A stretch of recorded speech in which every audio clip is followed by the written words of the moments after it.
Aboluganda mukama waffe bazibwe amanya gange nze Reverend Edward Muyomba lw'ekisa kya Katonda yenze Vika wa Lutiko twagala kwebaza nnyo Katonda lw'ekiseera kino kyatuwadde kubanga tuli mu keeterekero wano wonna buli muntu ali bize abantu bali mu kwetala kubanga olunaku lw'enkya obulabirizi bwa Mukono tugenda kufuna omulabirizi omupya ow'okutaano the very Reverend Canon Enos Kitto Kagodo Provost wa Lutiko. Twagala kwebaza Katonda nti enteekateeka zonna ziwedde era twagala okwebaza Katonda nti atugabiridde mu bigambo by'essente. Abantu abasinga bonna basasuddwa, enteekateeka zonna n'ebyetaaga okweteekateeka biwedde, so Mukama atuwadde ekiseera. Bakadde baffe abalabirizi batandise okutuuka era nga nabakawungeezi kano bagenda kulaba nga beeteekateeka. So tewakyali kye tubanja kirala okujjako okulinda obudde okukya. Naye ng'olunaku lw'enkya tubakubiriza mwenna ku ssaawa 2 zennyini ez'okumakya tusuubira abantu okubanga batutte ebifo byabwe by'okutuulamu kubanga ku ssaawa 2 n'ekitundu tugenda kubeera mu procession okuva ali ku Synod Hall okukkirira tujja wano mu kisaawe kya Bishop Senior Secondary School okulaba nga okusinza kutandika okutuuza omulabirizi wa Mukono. Naye nga twagala okubeebaza mwenna bannanga abantu mutuwagidde, abantu batugabiridde ssente, tulabye okuva omukwano mu nsonda ez'enjawulo nga si bakulisitaayo bokka, abantu batugabiridde ssente okwetooloola eggwanga lyonna. Mwebale nnyo, mwebali eddala. Enkya tubalinze ku ssaawa 2 naye ng'enteekateeka zonna zimaze okuggwa. Bakadde baffe abalabirizi batandise okutuuka okwetegekera ekinaabaawo enkya. Affe Yesu yeebazibwe, bassebo ne bannyabo batulaba yonna gye musinzira okutulaba. Venerable Reverend Canon Edward Kironde Balamazi, Saabadiikoni Werugazi, ate ssentebe w'olukiiko olukunga yinza okuyita Ssaabakunzi Publicity and Mass Mobilization. Twala okwebaza Katonda kubanga kyetwandirira obudde kati tubala ssaawa busaawa nti olunaku olw'enkya zinaweerera ssaawa 2 n'ekitundu mukadde waffe Ssaabalabizi w'ekkanisa ya Uganda the Most Reverend Dr. Samuel Kazimba Mugalu ajja kuba akulembedde ekisinde oba ennyiriri ezituleeta mu kifo kino okusinza okuteekawo okwawula n'okuteekawo omulabirizi ow'okutaano obulabirizi obw'Emukono. Era wano we tuli ye Bishop Senior Secondary School, enteekateeka ziri mu giya kubanga Katonda atuwadde omukisa. Njala okwebaza nga badde mu nteekateeka eno ya publicity okulaba nga kumpi byonna bye twalowooza Katonda abituwadde. Tenti ziruva okwaya, entebe ezimala buli muntu yenna, ekifo kiyoyote bulungi. Twagala okwebaza omukulu w'essomero lya Bishop Senior ate n'abayizi n'abantu bonna abatuwagidde olw'ekifo kino kubanga wano wakakkamu wantu walungi. Ebintu byonna biri bulungi, tewali kikweraliikiriza, obukuumi weebuli ate obutatiisa, obutakuteeka ku bunkenke, obutakweraliikiriza naye oba okukuuma obulungi. Jangu ng'oli muweevu teweetaaga kwetika kisaawo kinene kubanga ebintu byonna biri bulungi, ebintu byonna biri wano. Bayibulyo na kitabo kya kusinza byoba weetika, ebisigadde binakutawanya nti ate babinzi byeko obuulyawo kuba tewali babyenewe naye okubimu expressinga oba tewali weerabidde w'obitadde bireme kukumalako mirembe. Jangu Katonda atuyita ffenna bassebo ne bannyabo obulabirizi bw'Emukono, abagenyi baffe bonna tubalindirira olunaku olw'enkya kubanga Mukama ategese bulungi. Twebaza nnyo bannamawulire, mutukoze bulungi okulaba nga tutambulira wamu bukyatandika nteekateeka zino n'okutuusa olwaleero ate n'enkya tusabira omukadde waffe mulabirizi omulonde ne maama ne famire yonna nga beeteekateeka olw'obuweereza obukulu bwe buti Mukama bw'abayitidde mu bulabirizi obukulu bwe buti obw'obuvunaanyizibwa obulabirizi obukulembera mu nsi yonna kubanga bwe bulabirizi bwange mwempangalidde mwempeereza mwenzaalibwa na bino byonna byendi bulabirizi bw'e Mukono. Sala Kigongo Kikonyogo vice mukubiriza Mukono diocese ate nga nkoze ngo wa welfare ku mukolo guno ogw'olwaleero. Ebintu byonna bitambula bulungi, nkubiriza abantu bonna bajje wano enkya ssaawa emu n'ekitundu ng'abantu mutandise okuyingira, security ennungi, ebyokulya weebiri ebyokunywa weebiri, enjiri ejja kuba kyekyo. Njagala mujje wano kwegamba mulabe kyanjawulo tutegese bulungi nnyo, buli bantu bonna bonna basanyufu nnyo, buli kye bakola wano kyonna kisanyusa.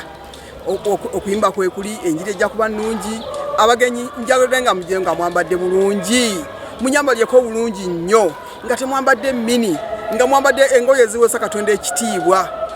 Ate mwekuume muleme kufuna mutawaana gonna, kubanga gye munaakoma okwekuuma we munaakola obubi abasirikale we bali munnange oyinza okunyaga totaana kujja, ojja kusibira kawuga mu prisoni.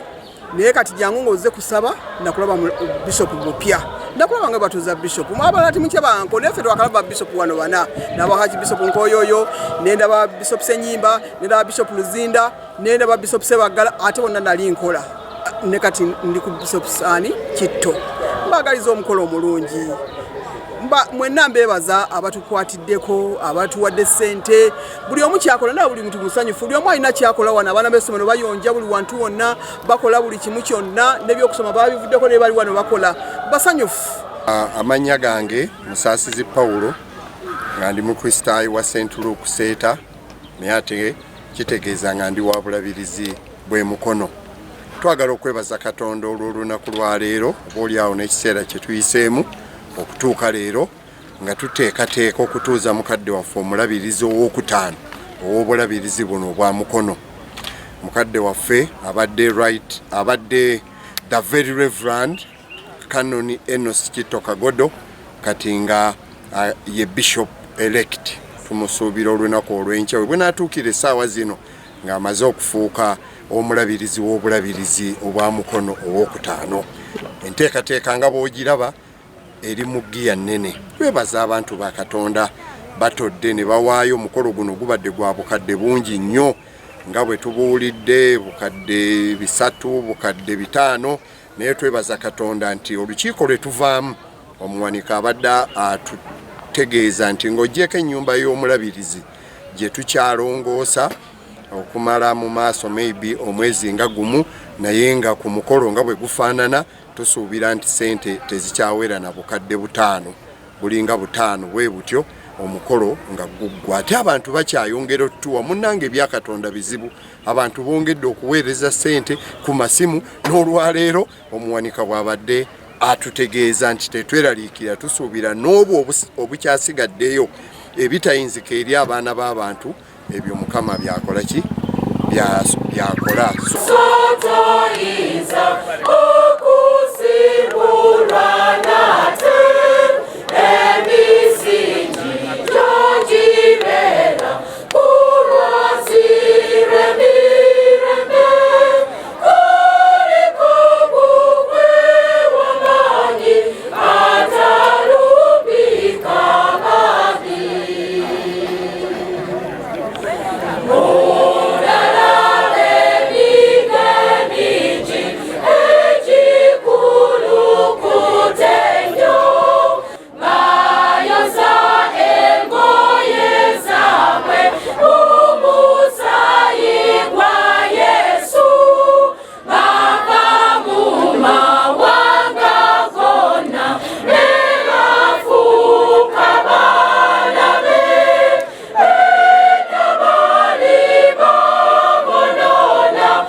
Yesebo, yebale sebo.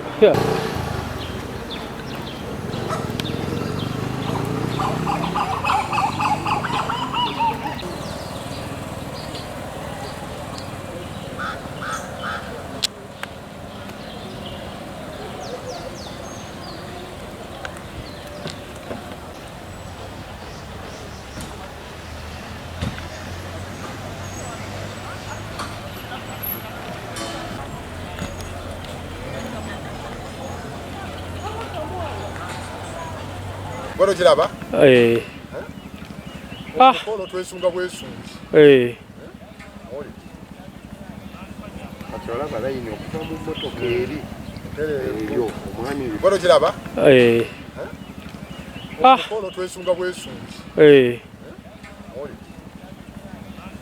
Atwala balayini okuva mu mmotoka eri. Eyo omwami oyo mwali. Tutegeka layini wano emmeeza zaffe nnya. Zijja zikusa.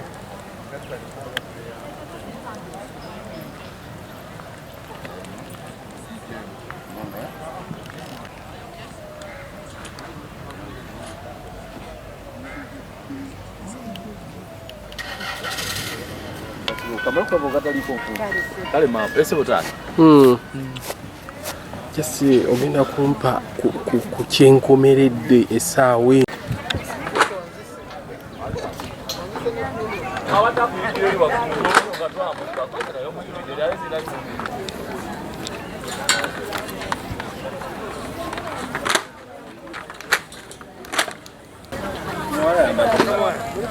Mbadde nga student.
Mama.